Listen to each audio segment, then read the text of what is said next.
Whoa. Reunited with his family after 70 years, thanks to DNA testing.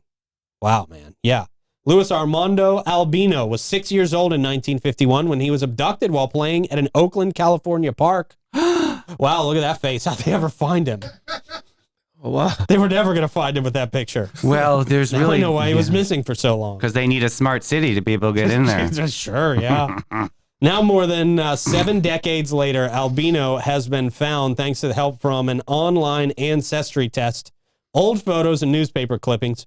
The Bay Area News Group reported that Albino's niece in Oakland, with assistance from police, the FBI, and the Justice Department, located her uncle living on the East Coast. Wow.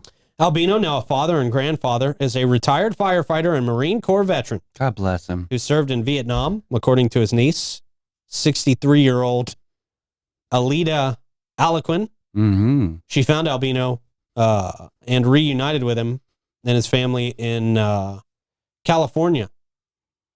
Wow. So in 51, that means he was born in 45, so he's 81 now? Yeah. Or 79 now. He'd be 79. 79. Yeah, 79. So...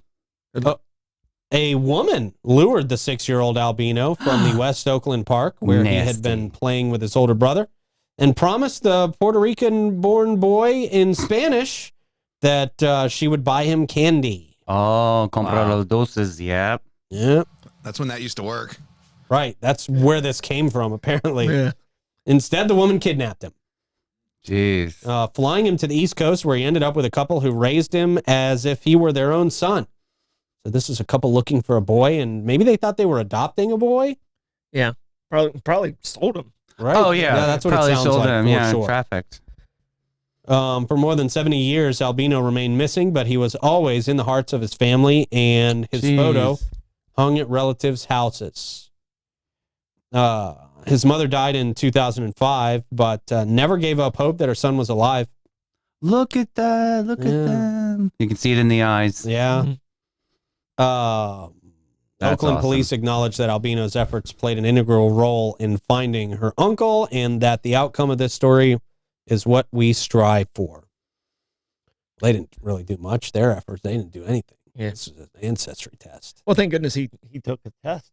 I know, yeah. Yeah, that's pretty random. Cool. Yeah. I mean, Yeah. I'm assuming he knew he was adopted. You know, he just didn't. Mm-hmm. Well, I guess, I mean, at 6, you probably can remember you were adopted. Right, yeah. You know? probably remember that, right? What story did they go with? Did he get the candy? Yeah. I mean, did he? Like, you know what I mean? Like, or did he, like, not take candy forever the rest of his life because he has PTSD over this whole situation? Yeah, I mean, I want to ask him that question. How much of that memory he's got there. Right, like if he remembers any of his family prior to. Yeah. Did they tell him something happened to his family? I mean, you know. Right, yeah. Yeah, who knows? Who knows, man? He was just locked in for that candy. Yeah. I know. That's all he cared about. So, wow, man, that's pretty amazing. You don't hear stories like that all the time. That's amazing story. Really, really is. So congratulations to this family, man. And I hope they have some time left on Earth to be able to enjoy themselves too together. Yeah. I'm sure they're spending a lot of time together. A lot of stories. Or else maybe it's a pain in the ass and the family's just like, boy, I wish he would have stayed missing. Right? Yeah, you never know. Guy There's some candy over there. Yeah. I got some adult candy. They're hiring people away and luring him with Werthers. Yeah. Tim's asking, how did the records not flag it in? I mean, I'm sure they had all the adoption papers in line. It sounds like, you know. Well, they probably weren't legit adoption papers. I don't think so. They got him off of like the underground. I mean, they made it look like where it's falsified, and that became his identity. It totally changed his identity. Yeah.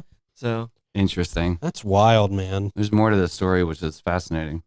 Crazy. It needs to be like a Lifetime cool, movie. It probably will be. Yeah. Probably will be. They got to be running out of content by now. Oh, they keep repeating the same storyline. My goodness. It's the same thing. God bless it. Yeah, no, they do the same story. They change the gender, they change the race of the person, and the location, and then it's the same story. Yeah. Rich, successful lady goes back to her country farm to visit her family, runs into the old ex-boyfriend from high school. Right. They still have a flame together, but she can't leave the husband. She's got kids with him. And then she ends up leaving him. Has an affair with the brother in the barn. Always. It's all Bridges in Madison County. Right. Just rewritten. Yeah. There's always an affair with the brother in the barn. This barn is a rockin'. Do not come to knockin'. Lots of barns. Man. Yep. Yeah. Barns are the place. They can't stand each other in the beginning, and then they love each other at the end. They call it hoedown for a reason. Yeah. So I'm just like, All right. King of the Bear Golf Course reopening after a $2.5 million renovation.